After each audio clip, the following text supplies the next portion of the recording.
আজই ডাউনলোড করুন আর এনজয় করুন আপনার পছন্দের শো। আপনার এসব লপচাপানি না ওই রেকর্ডারের অডিও শুনলেই বেরিয়ে যাবে, সব পরিষ্কার হয়ে যাবে, সব প্রমাণ হয়ে যাবে। তাহলে চালাও। হ্যাঁ, আমরা সবাই শুনি। তুমি জানো পাপাইকে কারা মেরেছে, কেন মেরেছে? তাহলে তুমি আমাকে আগে বলোনি কেন? আর পুলিশকেও কেন জানাওনি তুমি? অপেক্ষা করছিলাম স্যার। অপেক্ষা? কার অপেক্ষা? এই তো মধুবনী ম্যাডামের।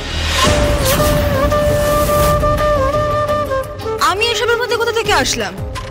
আপনি জানেন না নাটক করছেন আপনি। আপনার সব নাটক আমি ঘুচিয়ে দিচ্ছি। শুনুন স্যার,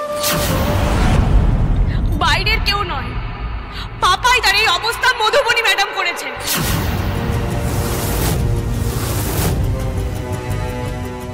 উনি পাপাইদাকে মারতে লোক পাঠিয়েছিলেন। হোয়াট? আরশি এতক্ষণ সুযোগ পায়নি সাকু কিছু বলার। এই আমার সামনে এবার সব বলে দেবে। রেকর্ডারটা যদি সত্যি ওর কাছে থেকে তাহলে এক্ষুনি আমার সামনে সাক্ষ্য হাতে তুলে দেবে। না না না, এটা আমি কিছুতেই হতে দেব না। মধু, তুমি পাপাইয়ের সাথে? তুমি তোমার চাকরি বাঁচানোর জন্য এতটা ডেসপারেট হয়ে গেছো যে তুমি আমার ডক্টরের সাথে গোপন কনভারসেশন রেকর্ড করে শুনেছো, আবার সেটা 10 জনকে শোনার জন্য প্ল্যান করছো। সাক্ষ্য কিছু বলো, আমি ভাবতে পারছি না। একদম কথা ঘোরাবেন না ম্যাডাম। অন্যের ব্যক্তিগত কথা শোনার আমার কোনো উৎসাহ নেই, কিন্তু সেই ব্যক্তিগত কথা যদি কারোর ক্ষতি করার প্ল্যান হয় তাহলে হ্যাঁ, আমার ইন্টারেস্ট আছে। গোপনে সেই কথা শুনলে যদি কাউকে বাঁচানো যায়, নিজেকে বাঁচানো যায়, নিজের চাকরি বাঁচানো যায়, তাহলে হ্যাঁ, আমি ক্রাইম করেছি এবং আমি বেশ করেছি। আরশির জন্য আজকে তুমি আমাকে এই সিচুয়েশন নিয়ে এসে ফেললে। আমার অসুস্থতা নেই, আমার মন নেই, আমার কিচ্ছু নেই। আমি জাস্ট একটা প্রোডাক্ট। আমার সিরিয়াসলি কোনো প্রাইভেসি নেই। আমার ব্যক্তিগত জীবন বলে আর কিচ্ছু রইলো না। আমাকে যে কেউ যে কোনো মুহূর্তে অ্যাকিউজ করতে পারে, অপমান করতে পারে, হিউমিলিয়েট করতে পারে। আর তুমি সেটা দাঁড়িয়ে অ্যালাউ করছো? না, অ্যালাউ করছি না।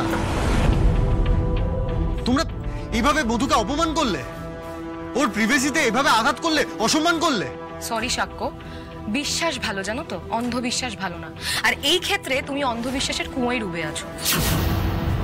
এই যাও তো, ফালতু মেয়ে একটা।